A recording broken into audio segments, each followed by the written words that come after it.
Friends, आज हम बात करने वाले हैं फाइटर जेट इंजन के बारे में। क्यों मुश्किल होता है एक फाइटर जेट इंजन को बनाना या कोई भी जेट इंजन को बनाना। क्यों स्पेसिफिक कंट्रीज़ ही हैं जो जेट इंजन बना पाई हैं। भारत का कौन सा स्थान है इसमें। आज हम इसके बारे में करेंगे चर्चा। अगर बात करें जेट इंजन्स की, ये कुछ इस तरह से होते हैं। टर्बो जेट इंजन जो कि एक गैस टरबाइन होता है और जनरेट करता है thrust using high speed jet of exhaust gases. दूसरे अगर इंजन की बात करें वो होते हैं टर्बो फैन इंजन, और एक ऐसे इंजन जिसके आगे बड़ा सा एक पंखा फैन लगा रहता है, जो एग्जिस्टिंग जो टर्बो जेट इंजन की जो थ्रस्ट थी की एफिशिएंसी और थ्रस्ट को इंक्रीज कर देता है, क्योंकि उसके आगे एक हम फैन लगा देते हैं। तो ये जो इस तरह के इंजन होते हैं वो कमर्शियल एविएशन जैसे हमारी एयरलाइंस वगैरह में यूज़ करे जाते हैं।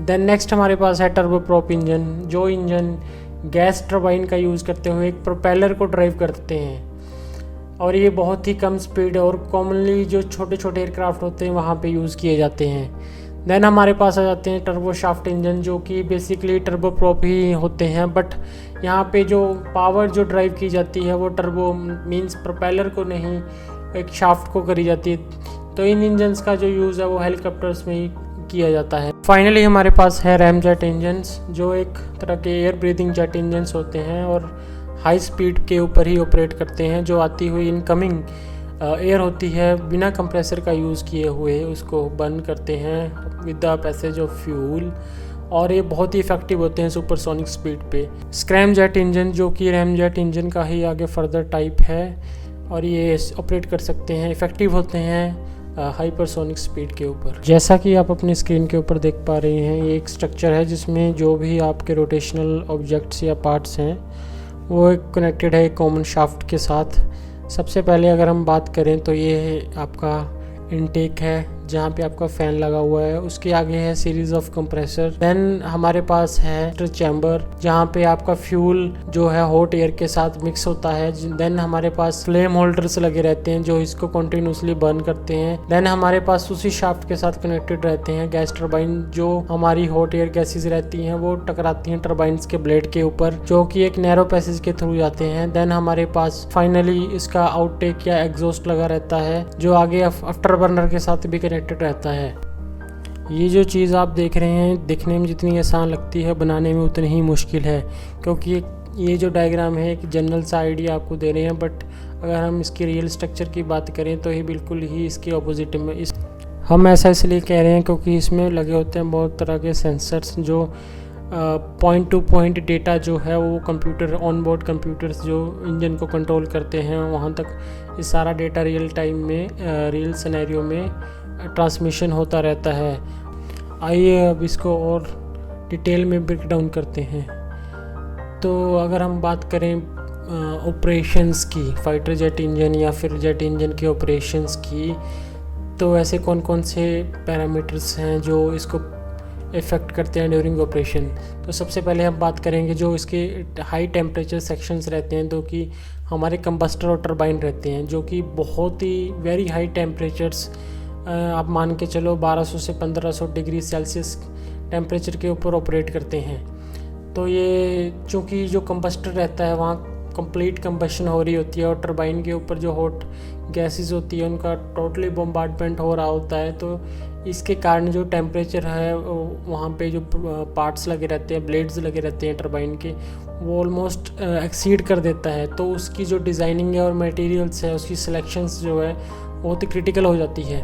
टरबाइन जो है वो सुपर एलॉय यूज़ करते हैं, मोस्टली जो होती है टाइटेनियम एलॉयज़ जो रहती हैं, सिंगल क्रिस्टल कास्टिंग्स जो रहती हैं उनका यूज़ किया जाता है। इसके अराउंड थर्मल कोटिंग्स जो रहती हैं उसको यूज़ किया जाता है ताकि वो हाई टेम्परेचर और हाई थर्मल स्ट्रेसेस को विथस्टैंड कर सकें। जो इस तरह के मटेरियल होते हैं बहुत ही एक्सपेंसिव होते हैं कास्ट करने में, हीट ट्रीटमेंट उनका और वेल्डिंग करना विद द रोटेशनल बॉडी और मशीन के साथ, it's very highly expensive process. तो इसमें हमारे पास ऐसी फैसिलिटीज़ होना बहुत ज़रूरी है, टेस्टिंग फैसिलिटीज़ होना बहुत ज़रूरी है, जो इन टाइनी डिफेक्ट्स या कुछ और छोटे मोटे डिफेक्ट्स को बिफोर ऑपरेशन ही पहले ही हम इसको इंस्पेक्ट कर लें और इसको किल कर लें। नेक्स्ट हम बात करेंगे इसकी कॉम्प्लेक्स ज्योमेट्री या ड्राइंग्स के बारे में। आपको बता दें कि जो कंप्रेसर और टरबाइन के ब्लेड रहते हैं वो एरोडायनेमिक्स उनका होना बहुत ज़रूरी है, क्योंकि जो एयर का फ़्लो है वो वहीं से होना है, वो बाया कंप्रेसर होके ही कंबस्टर होके ही टरबाइन्स के ऊपर आएगा। तो वो जो एयर का फ़्लो है और कूलिंग जो होनी है थ्रू एयर ही, या फिर with the intake of air, जो कंप्रेसर में एयर का इनटेक रहेगा उसका जो प्रेशर रहेगा, वेलोसिटी रहेगी, उसमें ज्योमेट्री और टॉलरेंसेस का जो रोल है बहुत ज़्यादा हो जाता है। इसमें क्रिटिकल माइक्रो लेवल पे इंजीनियरिंग की आवश्यकता पड़ती है। जैसा कि मैंने बताया, इसमें यूज़ होने वाले जो मटेरियल्स हैं उनकी जो मैन्युफैक्चरिंग या प्रोटोटाइपिंग है it's become very costly due to the unique materials and the structure and the shape. तो एक एरोडायनेमिक जो थर्मोडायनेमिक्स है इसकी, वो इसको बहुत ही हार्ड और कॉम्प्लेक्स बना देती है to develop such an engine. इसके अलावा और बहुत से कारण हैं जिसकी वजह से इसकी जो R&D है या डेवलपमेंट है बहुत ही क्रिटिकल हो जाती है। जैसे कि मैंने पहले भी बताया, कूलिंग और जो इनकी जो इंटरनल पार्ट्स रहते हैं, कंपोनेंट्स रहते हैं, उनकी जो प्रोटोटाइपिंग है, उनकी जो मास प्रोडक्शन है बहुत ही क्रिटिकल हो जाती है। और जो इनके जो सेफ्टी की पैरामीटर्स है बहुत ही हाई है, क्योंकि इस फाइटर जेट का जो इंजन का यूज़ है वो एक फाइटर प्लेटफॉर्म में होने वाला है, तो उसकी सेफ्टी और सिक्योरिटी बहुत ही क्रिटिकल हो जाते हैं। इसलिए इसकी जो डेवलपमेंट है या फिर इसकी जो प्रोडक्शन है वो अप टू द मार्क होनी बहुत ज़रूरी है। और इसके साथ इंटीग्रेशन ऑफ वेरियस टेक्नोलॉजीज़ होना बहुत ही ज़रूरी पड़ जाता है, जिसकी वजह से, क्योंकि ये एज ए यूनिट यूज़ होने वाला है, तो इसके अंदर जो भी मटेरियल साइंस है, एरोडायनेमिक्स है, फ्लूइड मैकेनिक्स है, कंबशन केमिस्ट्री जो आपकी रहेगी, थर्मल एनालिसिस, लुब्रिकेशंस, कंट्रोल्स, ये सारे ही इसमें क्रिटिकल रोल प्ले करते हैं।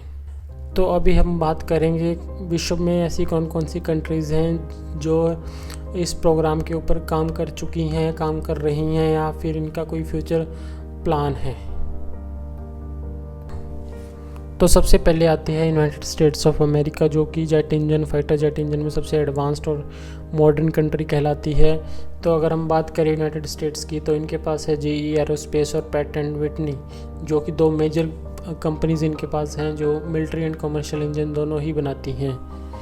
आगे हम चलते हैं तो हम बात करेंगे रशिया की, जो बहुत ही सोवियत एरा के टाइम से इंडिपेंडेंट जेट इंजन डेवलपमेंट में है। उनके पास टेस्टिंग फैसिलिटीज़ हैं, कैपेबिलिटीज़ हैं, उनके पास भी बहुत तरह के फाइटर जेट इंजन प्लेटफॉर्म्स हैं जैसे सुखोई और मिग।